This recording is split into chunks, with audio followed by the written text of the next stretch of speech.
gbogbo àlàgbogbo lóṣù lájà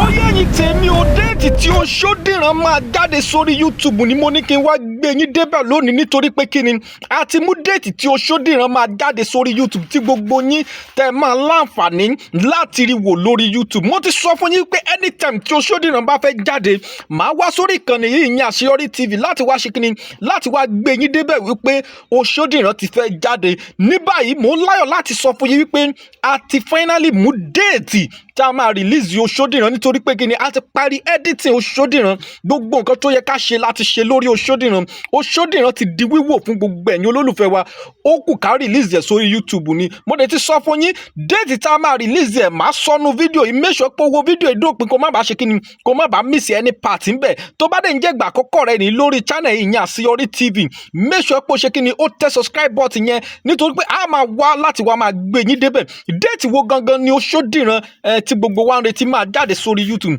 tí ó bá di on the 13 oṣù tí a wà nù rẹ̀ ìyẹn March ọjọ́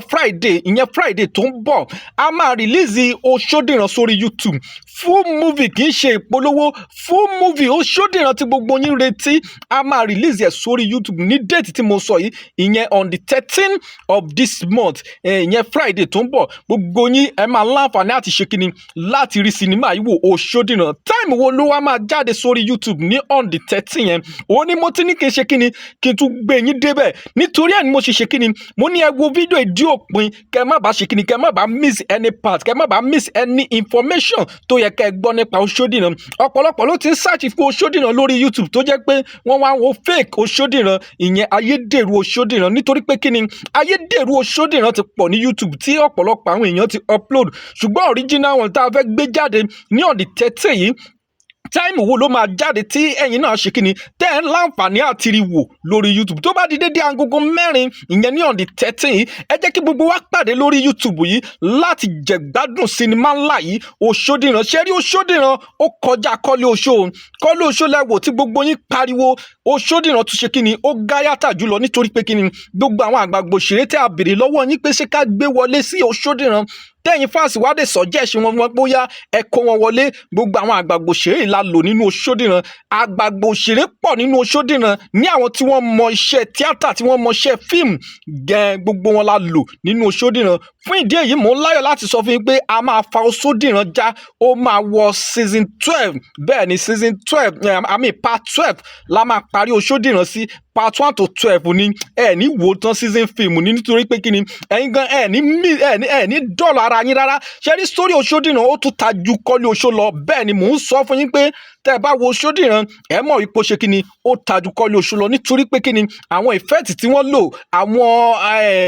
costume tán lò makeup tán lò everything tí wọ́n lò nípa Osodiran kámẹ́rà tá a tún lò tó yàtọ̀ sí kámẹ́rà tá a lò nínú kọ́lé oṣó fún ìdí èyí ẹ lọ fọkàn balẹ̀ ẹ máa gbádùn Osodiran ọ̀pọ̀lọpọ̀ ló ń complain nípa King of Lamba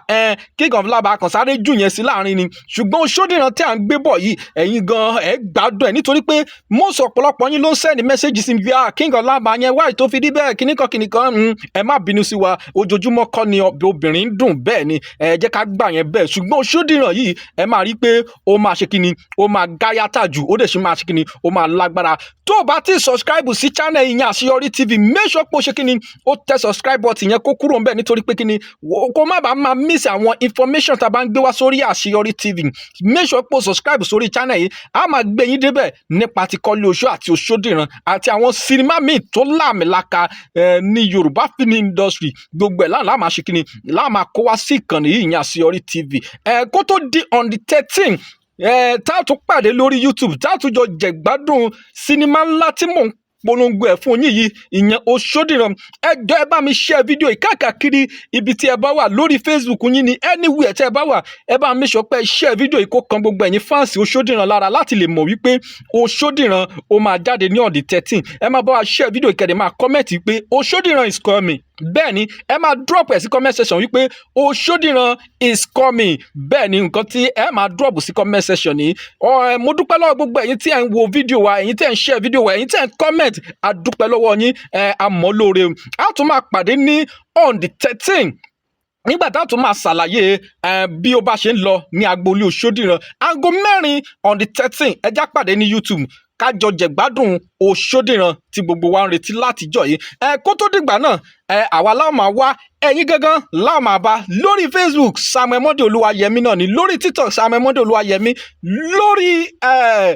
YouTube tá a wà yìí Àṣeyọrí TV náà ni ire o.